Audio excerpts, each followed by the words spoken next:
लगेंगे। चलिए, अब हमारे साथ प्रभुदास लीलाधर की चेयरपर्सन और मैनेजिंग डायरेक्टर अमीषा वोरा जुड़ गई हैं बिग मार्केट वॉइसेस में। अमीषा जी, गुड मॉर्निंग।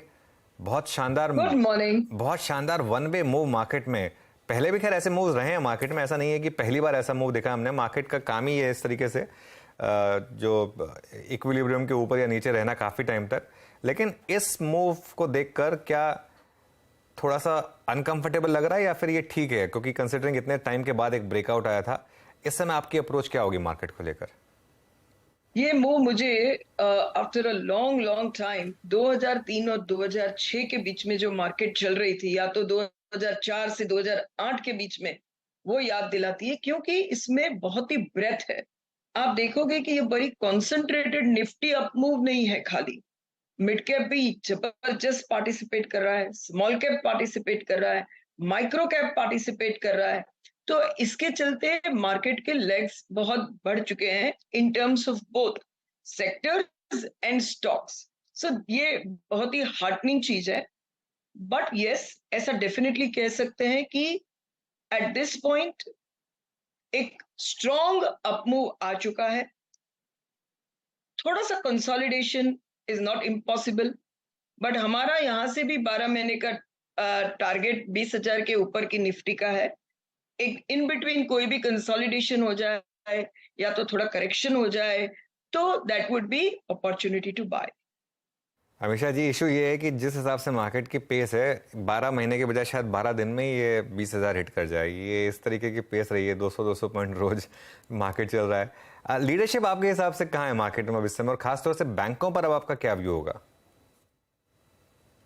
देखिए, बैंकों के बहुत ही अच्छे नतीजे आ चुके हैं, एंड कंसोलिडेशन जो एचडीएफसी बैंक का होगा, तो कहीं ना कहीं अभी तो बहुत अच्छा मूव आया है, और उसी की वजह से बैंक निफ्टी को सपोर्ट भी बहुत अच्छा हुआ है। बट आगे चलकर मुझे ऐसे लगता है कि बैंक के नतीजे एक्सपेक्टेड लाइन पे रहेंगे। एक्सपेक्टेड लाइन को शायद बीट ऊपर में नहीं कर पाएंगे, वेदर क्रेडिट ग्रोथ हो, वेदर निम हो। तो बेहतरीन चीजें अंदर है, तो यहाँ पर री रेटिंग नहीं होगा, यहाँ से ग्रोथ होगा।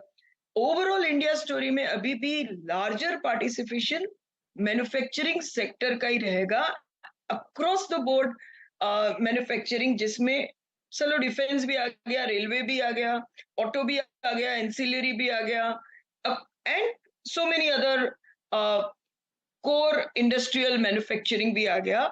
वहां पर ही फोकस रहेगा। ओके, हमेशा मैम गुड मॉर्निंग। वीरेंद्र बोल रहा हूँ दिल्ली स्टूडियो से।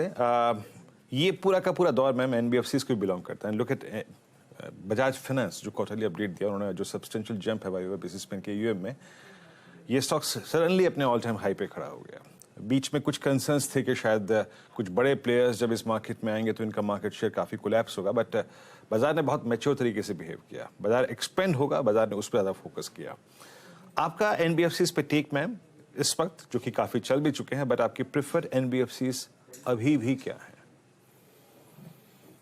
देखिए, एनबीएफसी का एक जो पहला दशक गया, जब बैंक्स की बैलेंस शीट्स बहुत स्ट्रेस में थी, उसके बाद एक आया जब बैंक की बैलेंस शीट सब क्लीन हो चुकी है, उनके पास ग्रो करने को कैपिटल है, and above all only retail growth नहीं हो रहा है, रिटेल प्लस कॉर्पोरेट ग्रोथ भी इंडिया में अभी हो रहा है। तो जो लास्ट 2-3 साल से एनबीएफसी काफी रेंज बाउंड हो गई, ए उनकी कॉस्ट बढ़ गई, और बी ग्रोथ अपॉर्चुनिटीज या कंपटीशन भी बढ़ गई।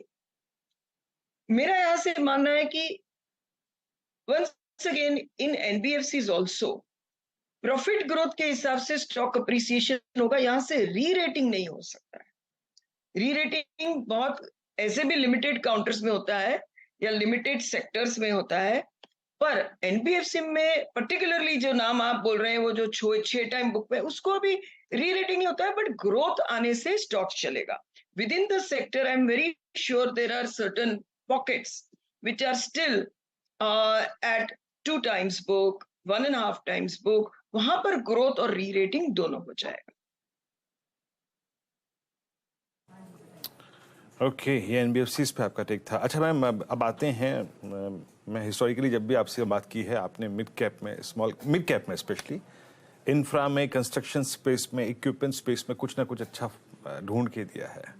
क्योंकि इस बार मिड कैप्स भी चल रहे हैं, ताबड़तोड़ चल रहे हैं। कोई हाल फिलहाल की मैम मैनेजमेंट से जो इंटरेक्शन हुआ हो आपका, जिसके अपसाइड को लेकर आप काफ़ी कन्विंस्ड हो, अपने क्लाइंट से भी आप लोगों ने सेम लोड पे बातचीत की हो, मिड कैप में एक दो स्क्रिप्ट्स? शायद अभी मिड कैप की डेफिनेशन आपको पता ही होगी, व्यूअर्स को भी पता होनी चाहिए कि मिड कैप भी 15-20 हजार करोड़ मार्केट कैप के ऊपर के हो गए हैं। तो शायद अगर कोई 10,000 करोड़ मार्केट कैप की कंपनी की बात करूं तो वो स्मॉल कैप में आ जाती है शायद अभी। पर फिर भी हमने अभी रिसेंटली एक इंटरेक्शन किया भारत अर्थ मूवर्स BEML के साथ, जो तीनों बहुत कोर बिजनेस में है, रेलवेज में है, डिफेंस में है और माइनिंग में है। और एवरेज जो सपोज लास्ट 5 साल में उनका 5-6 हजार करोड़ का ऑर्डर बुक रहता था, तो अभी उससे 3 गुना ऑर्डर बुक पे तो ऑलरेडी बैठे हुए हैं। और इसका 2 साल का व्यू लेकर ऑफ कोर्स चलना चाहिए, पर 2 साल में इसका प्रॉफिट हमारे इंटरनल एस्टिमेट से almost more than 200% plus growth हो सकता है, because order book is so strong. End of course it is a disinvestment candidate also, balance sheet is very healthy. तो हमें लगता है कि यहाँ पर अभी भी बहुत अच्छा री रेटिंग एंड प्रॉफिट ग्रोथ दोनों हो सकता है, एंड इन्वेस्टर बहुत अच्छा पैसा बना सकता है। अच्छा, BEML। ठीक है, BEL नहीं, BEML प्लीज दिखाइए। हाँ, ये अमीषा जी की पिक। अच्छा अमीषा जी, अब अगले हफ्ते आईटी के नंबर्स आने शुरू होंगे। सबसे पहले HCL टेक और TCS। लार्ज कैप आईटी पर इस समय आपका क्या व्यू है? देखिए, हमें पता है कि थोड़े सोबर नंबर आएंगे, ऑर्डर विन सोबर होगा। फिर भी in our strategy in current month we increased our weight in IT, thinking that price correction to a great extent has happened. थोड़ा सा अगर पेन लेना पड़े तो वो लेके भी हमने हमारा आईटी एक्सपोजर थोड़ा स्ट्रेटजी में बढ़ाया। चलिए, और मिड कैप आईटी में? हाँ, ऑफ कोर्स ये सिलेक्टिवली किया हुआ है, तो मिड कैप आईटी में भी सिलेक्टिव नेम्स जो हमारा रिसर्च रेकमेंड कर रहा है, we have added there also. Okay, कोई पर्टिकुलर नाम जिस पर आप बुलिश हो मिड कैप आईटी में? Persistent, Tech Mahindra, L&T Finance, ये तीन, sorry not L&T finance, LTTS, ये तीन हमारे पसंदी के शेयर्स हैं। ओके, ठीक है। अमीषा मैम, बहुत बहुत शुक्रिया आज जुड़ने के लिए हमारे साथ और इन सब टॉपिक्स पर बात करने के लिए।